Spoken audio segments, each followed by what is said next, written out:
You find many believers who operate like the world system. They don't know who they are. That's why you find many ladies today dressing naked to buy value. No, your value is not in your nakedness.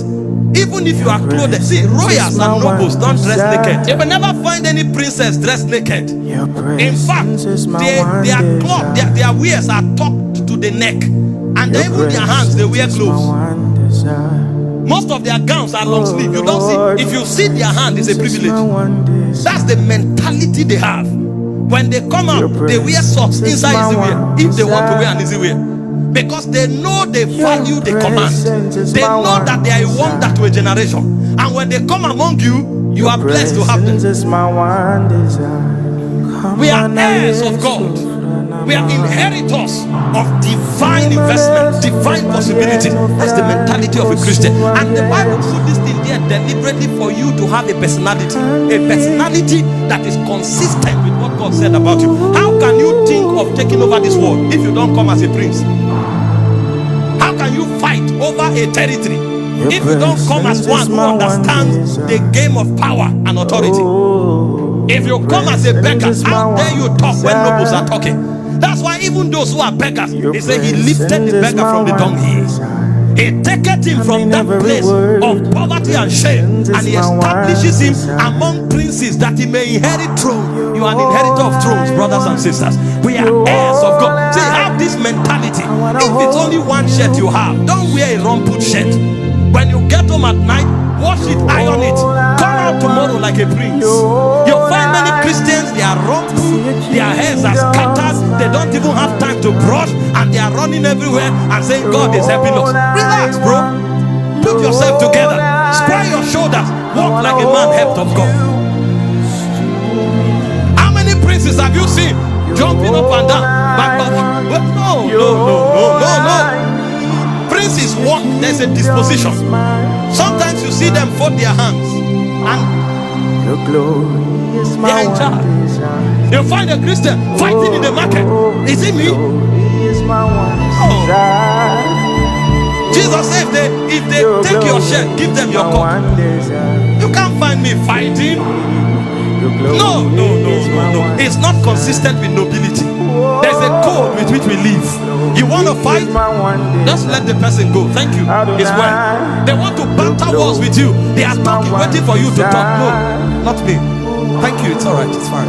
It's fine. You walk away. You are a prince. You are a prince. You are an heir of God.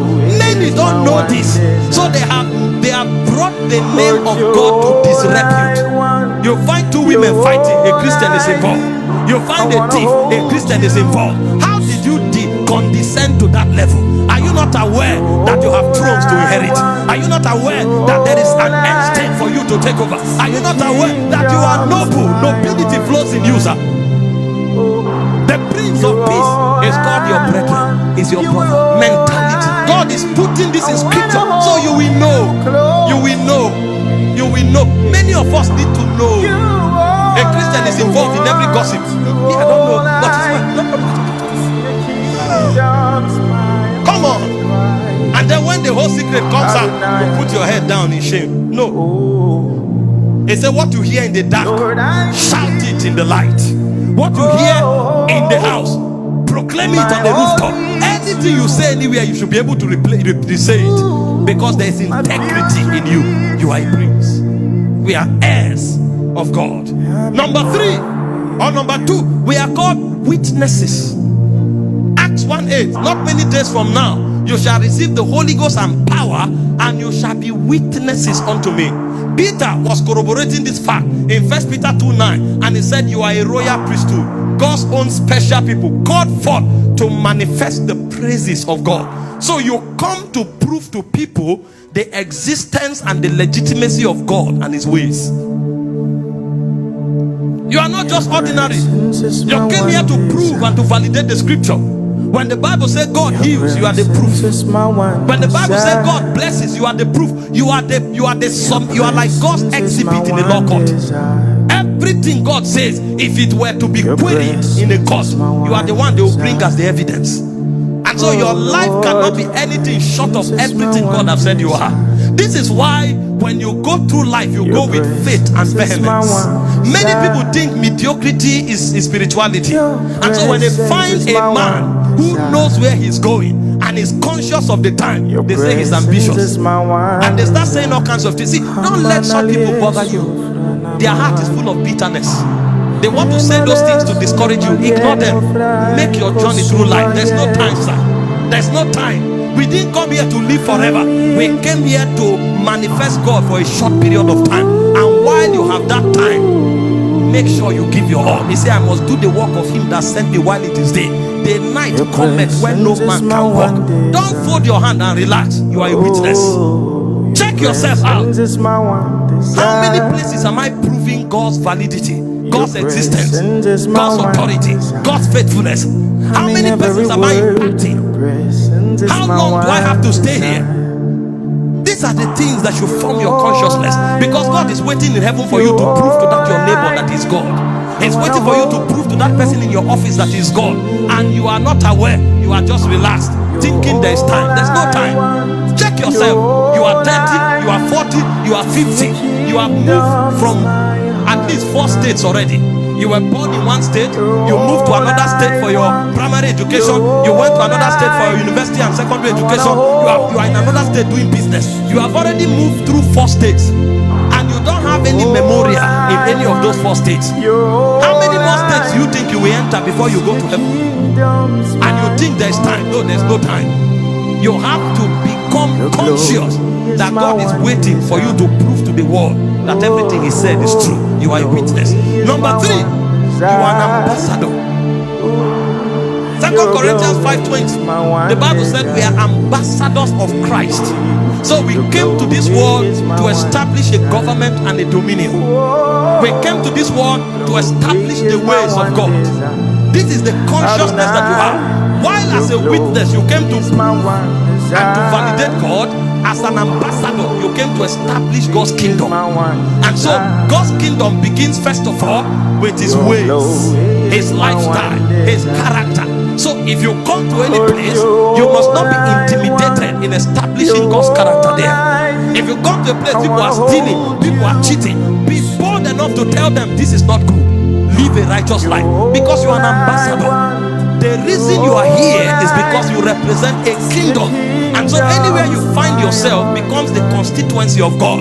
Your house, your job is an embassy, and you are the ambassador there. And so you must insist at all times, at least anything that is under your influence must submit to the government of God. The ones that are beyond you, leave them and be grown. But the ones that are under you, from your family to those who walk under you, you must insist that the righteous kingdom must be established there. And anybody who does not align, you check them out, because you are an ambassador. I cannot walk into American embassy and say, give me a job, I want to work. Okay? There's a protocol there. I can't barge in there like that. There's a protocol, and the High Commissioner will insist that that protocol is followed. And although the building is in Nigeria, Nigeria don't have the authority in that premise, because as far as bilateral law is concerned, that premise is America. And so that's how it works. So anywhere you are, God sees it as heaven. Your family, God sees your family as heaven. So it is your job to establish heaven in your family. Your business, God sees it as heaven. Because that business is under your influence, it must come under heaven's influence. But many are not aware that they are ambassadors. These are the foundational defects in the minds of believers, and they reduce Christianity to religion. Finally, you are a pilgrim on the face of the earth. You are a pilgrim. God sent you here to look at this realm and to return back. This is not your home. Hebrews 11:13, the Bible said we are pilgrims on the earth. Some persons feel this is their final destination, and so they want to kill themselves with pleasure. They don't remember that they came from somewhere and they will soon go back. Every time somebody dies, it's a reminder to you that you are a stranger here. I know when people die, you are weeping and say, we will miss them. Be reminded that you too, you are going back. This is not your home. You are a pilgrim here. You can go to Dubai today and say, I love the city, I love it, sir. You will come back. You will come back. You will come back. No matter how you fall in love with Dubai, you are snapping pictures and posting everywhere. Your home is Nigeria. When you finish snapping, you will come back. And if you refuse to come back, when you die, they will muscle your dead body back to your country. Many are not aware that we came from heaven and we will go back until the new earth is created and God puts us. So this is not our home. So while you strive to be relevant here, be mindful that your major relevance should be in the world that is to come. Because many persons have invested only in this world and they have no investment in the world that is to come. Those are the kinds of people the Bible calls rich fools. Did you read Luke chapter 16? The man gathered his barn. He said, now my soul shall rest. I have filled my barn. And he was not rich with God. And that night, the Bible said, his soul was demanded of him. And he left everything he stored. He was rich in the world, but he was not rich with God. If you know you are a pilgrim, you will start striving to become rich with God. Because ultimately, that's where you will go back to. And that's why Jesus speaking, he said, what shall it profit a man if he gains the whole world and suffers the loss of his soul? Why? Because if he returns to another world and he may not have anything there, whereas he has conquered the whole world. We must have that mindset.